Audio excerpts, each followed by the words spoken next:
See, if this was men, they defend each other on their same team. I mean, men will fight from two teams, but when somebody checks you on who's on your team, you defend that guy. Now, there's also a racial element to this. We can't deny that. I'll just say it's not always racism when a white person succeeds. And it's not always racism when black people hip check them either, right? Like it's both are at play. I think it's natural for a megastar to come in and people say, I'm kind of tired of hearing about it. It's everything. It's women are catty. The league is very lesbian, and she's not. And there's race. There's a lot of. I'm sure many of you already know that Caitlin Clark and the Indiana Fever have been eliminated from the WNBA playoffs. Driving to the game today. Obviously, it's annoying because there were way too many Caitlin fans, and I but like, it just kudos because it's amazing to see so many people in women's basketball jerseys. It's amazing to see the excitement and the joy that comes out of that. So although I feel like our Dallas fans could have done better, I had mixed feelings, obviously, seeing all the Caitlin jerseys in our home, but it's an amazing sign for women's basketball, and it's just great how far we've come, and it's just fun. Yeah, it's good.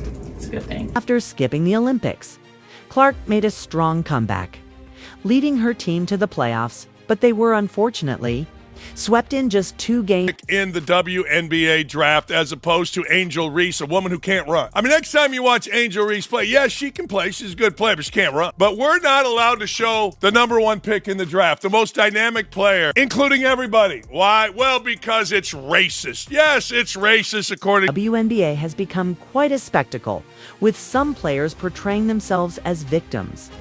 Clark has undeniably brought significant attention to the league, highlighting the talent of its athletes, but things have taken a strange turn lately. I think it's on its way to ending.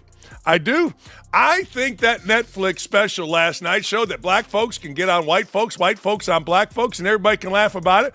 And truthfully, if all the little D-bags like Seth Davis or Dan Wolken or Greg Doyle, the little white liberal peens in the ass don't like it, screw them. That's what I saw last night. Maybe we are, in fact, coming back. Woke progressives are alleging it was racist for the Indiana Fever's preseason game was available on WNBA League Pass and Angel Reese's Chicago Sky preseason. Players are accusing fans of racism, seemingly fueled by jealousy over Caitlin Clark's rising fame. This controversy also involves Brittany Griner, who has made similar accusations. However, the issue is that there's no substantial evidence to support these claims. While such narratives have been circulating throughout the season, the playoffs have intensified the rhetoric. With fans now being labeled as racist without proof, this situation is reminiscent of the Duke volleyball incident, where fans were accused of shouting racial slurs only for investigations to later find no evidence. Similarly, in the WNBA, it appears that some players are adopting a victim mentality rather than addressing real concerns. These lesbian, angry OGs have milled around on the periphery of the sports world. They've had a league simply because, well, the NBA felt like we better help our sisters out. So let's fund a league where, well, frankly, it makes us look good, doesn't cost us any real money, and, we can promote. Such as disparities in player income distribution. Clark's emergence has brought undeniable attention to the league, but instead of celebrating the spotlight she has drawn to women's basketball, some players seem to resent her success. A couple of stars that nobody cared about. Crazy-ass Brittany Griner going and getting her dumb ass arrested. You had Diana Taurasi. I don't know what Diana Taurasi was doing. I never saw 1 second of Sue Bird, but I still swear to God, at the end of the day, she's not going to end up with that Megan Rapinoe. She's going to be a mom with 2 kids. That's just my opinion. 350 million people in this world. I can give you my. In sports, race shouldn't matter. But in this case, it seems to be the focal point. The reaction to Clark's success highlights underlying tensions, plus some athletes struggling to accept the attention a white girl is receiving in the league, rather than embracing growth and unity. What's a lesbian look like? Angry. She's happy. Real happy. I digress. Let's talk about the angry. So now here comes Caitlin Clark. Little white girl. Not that that should matter, because in sports, it doesn't, except in this sport. In this sport, that's all that matters. See, you got the angry African-American lesbians who just can't handle somebody coming into their league as a white girl with a bunch of attention. Now, I hearken back. I'm always Jealousy seems to take precedence among certain players. Clark, who focuses solely on basketball rather than political or personal narratives, continues to excel despite the noise surrounding her. Instead of tearing each other down, the league should capitalize on the momentum she's created. Caitlin Clark keeps making baskets while people start hounding her boyfriend, Connor McCaffrey. As the son of Big Ten coach Fran McCaffrey, he's used to the spotlight and doesn't seem to care. But here's the real issue. The league isn't fully embracing the new attention Clark has brought. Instead of welcoming fans with open arms, some players seem more focused on playing the victim. Clark, however, handles it all better than anyone. Despite Greg Doyle's relentless criticism, Kennedy Carter's cheap shot that sent her flying, and Angel Reese constantly stirring controversy, she just keeps showing up and dropping 20 points on opponents. As for Reese, I honestly feel bad. For her, this downward spiral was predictable even before the season started. Many players, especially Brittany Griner, are acting out. And the growing hostility toward Indiana Fever fans is nothing more than misdirected hatred of Caitlin Clark. The hypocrisy is clear. Critics are quick to label Clark's fans as racist, while ignoring their own biases. Those attacking her and the new audience she has brought to the WNBA are the ones pushing divisive narratives.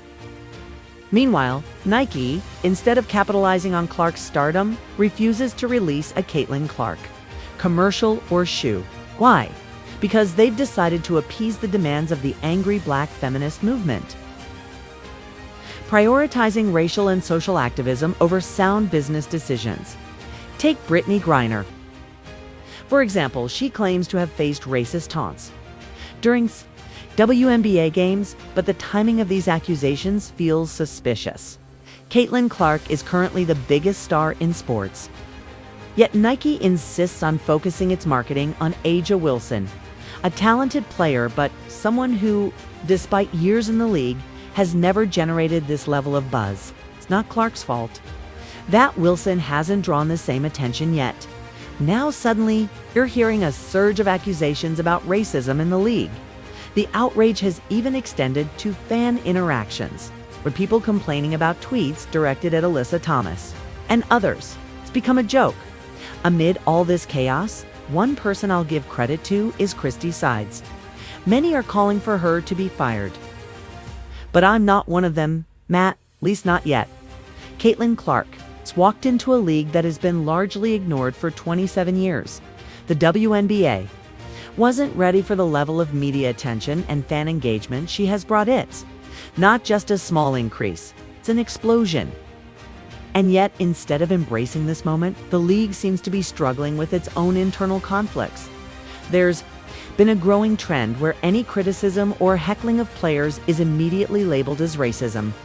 But what exactly was said that was racist? This feels eerily similar to what happened in the NBA, when LeBron James had some fans removed from a game, claiming their comments were racially charged, when in reality, it seemed like they were just heckling him, as fans do in sports. Now, the problem isn't the fans, it's the WNBA's leadership or lack thereof. Commissioner Kathy Engelbert has failed to take control of the situation, and NBA Commissioner Adam Silver, who oversees the WNBA, hasn't done much better. Their inability to manage the growing tension within the league has allowed the relentless attacks on Caitlin Clark to continue unchecked. While the narrative gets twisted to paint her fan base as the villains, what's really happening is that Clark has become a lightning rod for controversy. Players like Angel Reese and others have built their platforms entirely around being anti-Clark. Instead of focusing on their own performance, They've turned Clark into their personal antagonist, feeding off the media frenzy she generates.